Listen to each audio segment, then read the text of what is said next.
Salut à tous, ici Carl. Et Marco, et j'espère que vous allez bien. Aujourd'hui, on se retrouve pour un PC vraiment haut de gamme qui va être destiné vers les streamers et les joueurs de jeux vidéo en 4K, vraiment les hautes résolutions, avec une belle carte graphique que Marco va vous présenter. Alors, au niveau de la carte, effectivement, on a quand même le top of the line, puisqu'on est parti sur une GTX 1080 Ti Trio qui, à l'heure actuelle, vient remplacer la Lightning Z apparemment. Donc une grosse carte, certainement une des plus chères 1080 Ti, en air cooling en tout cas, qui va vraiment venir faire du gros taf pour tout ce qui est jeux vidéo. Et puis au niveau streaming aussi, ça sera sans aucun problème. Par la suite, je pense qu'on va baser le build au complet sur Z270. Z370 aurait été intéressant, mais sachant la vitesse que Intel sort de nouvelles plateformes, on va rester sur la plus populaire à ce jour en ce moment. Donc Z270 Gaming Pro Carbone de chez MSI. Et sur ça, on va mettre un i7 7700K. Oui, 4K 4 threads, c'est pas la meilleure chose pour le streaming, mais ça reste plus que suffisant pour du e-sports, etc. Selon moi, ça reste un bon rapport qualité-prix par rapport au 8700K qui est beaucoup plus cher pour les 2 cœurs et 4 threads de plus. Surtout que pour aider pour le streaming, on va quand même mettre en parallèle une petite carte de capture Elgato.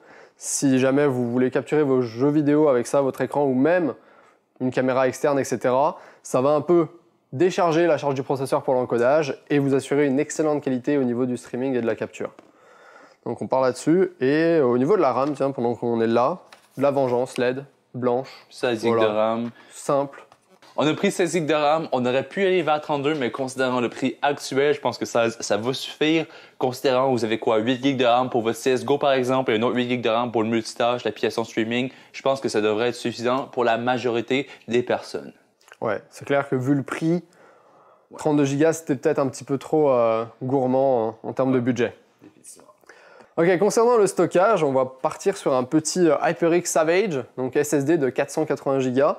Ça va être suffisant pour votre OS, quelques applications, un ou deux jeux, plus vos trucs de streaming, etc. On vous conseille cependant, sûrement, moi je vous conseillerais de rajouter un disque dur physique, genre de 1 Tera ou 2 Tera, histoire de faire du stockage de masse, tout ce qui est musique, film, photos, documents.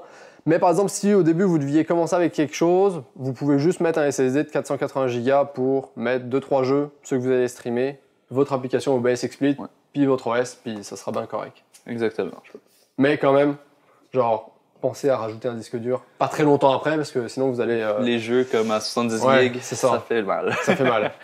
Par la suite, niveau refroidissement, malgré que la pâte thermique du i7 7700K n'est pas la meilleure, c'est toujours bon d'avoir un bon refroidisseur. Ça et l'alimentation, c'est deux composantes qui c'est vraiment moche de devoir upgrader dès que vous changez de plateforme. Donc, autant prévoir plus de refroidissement et plus de puissance pour les plateformes futures. Donc, refroidissement, on a le nouveau refroidissement de chez Corsair, le H115i Pro RGB. Donc, quelques améliorations à ce niveau-là. Je vais personnellement voir une vidéo qui va sortir bientôt dessus. Essentiellement, c'est comme le H115i, mais avec quelques raffinements au niveau des ventilateurs, des tubes, du bloc, etc.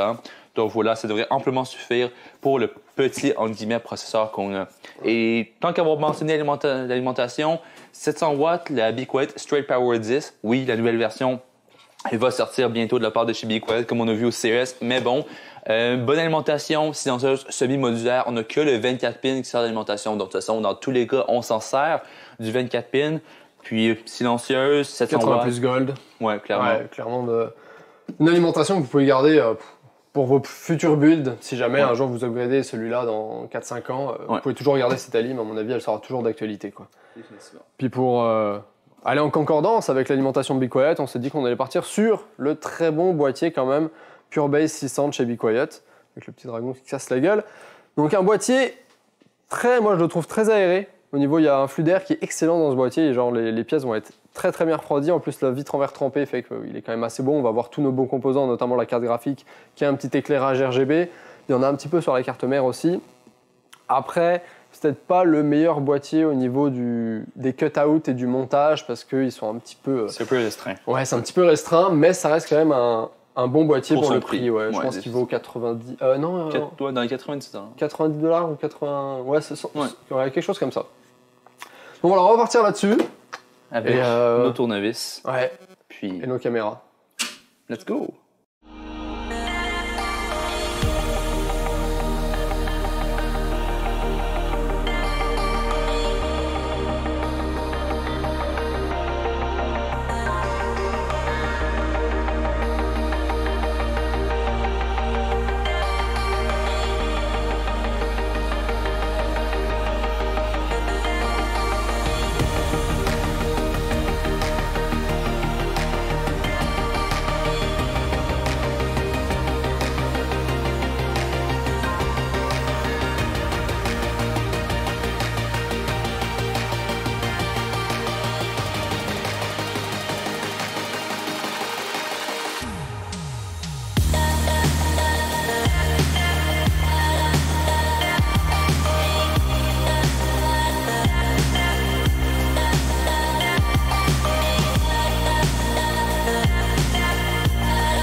Donc, on a fini de monter le PC. Il y a eu quelques embûches, notamment le radiateur d'avant. Les ventilateurs sont pratiquement collés à la façade, donc le flux d'air est assez limité. Donc, il aurait peut-être fallu le monter sur le dessus, peut-être. Voilà, et puis aussi, on a eu un petit problème léger avec le SSD qu'on voulait mettre à l'arrière de la carte mère, donc sur la façade arrière, mais les options de montage étaient assez courtes, ça tenait pas vraiment, donc en fait, on l'a mis à la place d'un disque dur normal sur l'avant. C'est un petit peu moins clean, ça aurait été moins chargé s'il avait été derrière la carte mère, mais ça reste quand même une bonne option, puis il est assez discret. Voilà. Donc en soi, l'ordinateur est relativement silencieux, la façade n'est pas fermée, mais les Silent Wings 3 de Be Quiet sont notamment, je dirais, silencieux comparé à ce qu'on a déjà vu sur d'autres boîtiers. La 1080 Ti, par contre, elle va avoir tendance à avoir un peu de coil whine et les ventilateurs tournent généralement assez vite, mais bon, c'est une 1080 Ti, ça chauffe beaucoup, faut s'y attendre. Mais c'est très puissant. Ouais. On a quand même un bon flux d'air avec les deux ventilateurs qui sont là, on a pas mal d'espace dans le boîtier. Ce qui fait que même si on veut rajouter d'autres choses, d'autres disques durs, on a largement la place. Niveau câble management, ça s'est plutôt bien passé. Le derrière est assez restreint, puis comme on le dit tout le temps, les grommets, donc les passe-câbles orange sont vraiment fragiles. On passe les câbles et ça passe tout croche et ils sont vraiment mal placés. Ils sont placés genre littéralement derrière la carte mère. Pas très bien placés, mais bon, on s'en sort quand même, quoi. On a un PC qui est quand même plutôt joli à la fin. Qui a quand même pas mal de gueule. Quand même dire qu'on a un i7 et une 1080 Ti dans une toute petite boîte comme ça. Ouais, clairement, c'est un truc qui est hyper compact et hyper puissant pour le coup.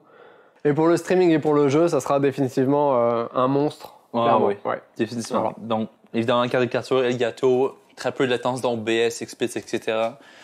Que vous vouliez directement capturer votre carte graphique avec un câble HDMI dans la carte de capture. Et oui, ça se fait. Ça enlève l'encodage de votre CPU parce que la carte de capture, elle encode déjà signal dans un signal MP4 H264. Et vous avez quasiment aucune perte de qualité, c'est un truc de fou. Ou alors pour mettre une caméra réflexe, HDMI, une console. Malgré que je sais pas pourquoi vous auriez une console avec un tel PC, mais bon.